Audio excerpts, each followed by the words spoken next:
do plastic plumbing tubing and candy have to do with sickle cell? Well, today you're going to find out. Yesterday we talked about the different problems that happen to sickle cells because of their S hemoglobin. They change shape and become that deformed sickle shape. They don't carry as much oxygen and they become sticky. So what does this mean inside your blood vessels?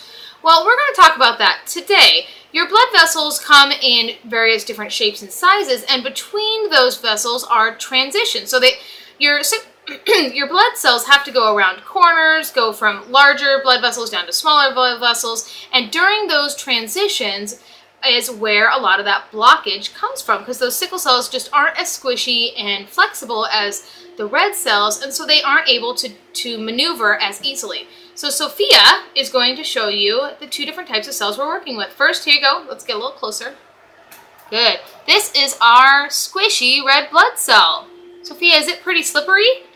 Yeah. Yeah, it is pretty slippery. Just like a real red blood cell is nice and round and slippery, and it can get into all those little nooks and crannies. Sophia's now showing you a sickle cell, so get it really close. Yep, and notice, I'm gonna take it from you, Sophia. Notice here that it's shaped like a sickle, like a banana, because it's a banana runt, but it's shaped like a sickle. It's hard, it's not flexible, and it's not going to be able to get into a lot of different places. So we're going to demonstrate for you what exactly happens as the blood's flowing through. We're going to put a bunch of healthy red blood cells into our artery vein transition here, and then we're going to add some sickle cells, and let's see what happens. Okay, our first experiment. We're going to put... Is it going to get stuck? I don't know. What do you think, Sophia? We're going to put just healthy red blood cells in. Is it going to get stuck? I think so. With healthy red blood cells? No. No, it's not. Okay.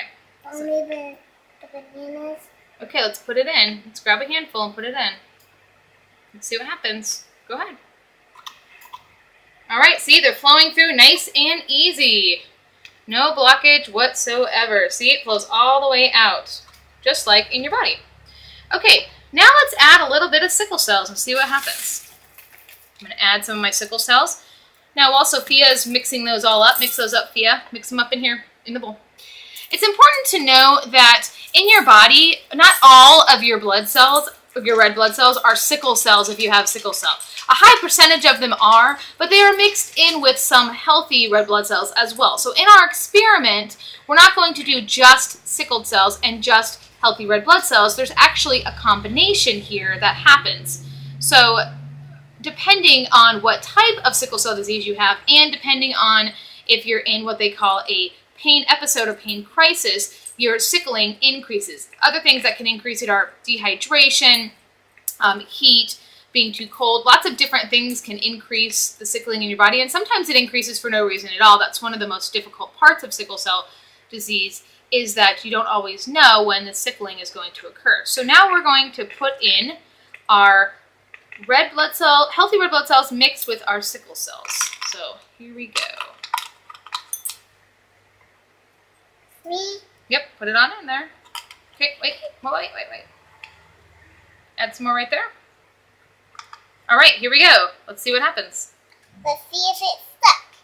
It's stuck! Oh no! Sophia, you were right. Why did it get stuck? Because they're too big. Right, they're too big. And are they squishy? No. No. So they didn't squish. Let's show you really closely. So see in there, all those sickle cells caused a blockage. And that's called a vaso-occlusion. And that's a really big word for my blood cells are blocked inside my blood vessels. Now, if I give it a little shake, sometimes a couple more might flow through. But usually, my body just has to work that out. And depending on the level of sickle cells you have in your body, it takes longer for those pain crises, for those blockages to work their way through. So sometimes I might just have a couple of cells that stuck to each other and it's just slightly painful. I can add a little heat, expand the blood vessel, and it'll go through. Other times it requires hospitalization, which every sickle cell patient has experienced at some point in their lives, or will experience depending on their age. What does this cause? This causes damage to the tissues that are just on the other side of that blockage. We will go into a whole conversation about pain later, but that is what the sickle cells do because of the problems they have with the shape, the stickiness, and their lack of flexibility. Stay tuned tomorrow when we start talking about the different types of sickle cell.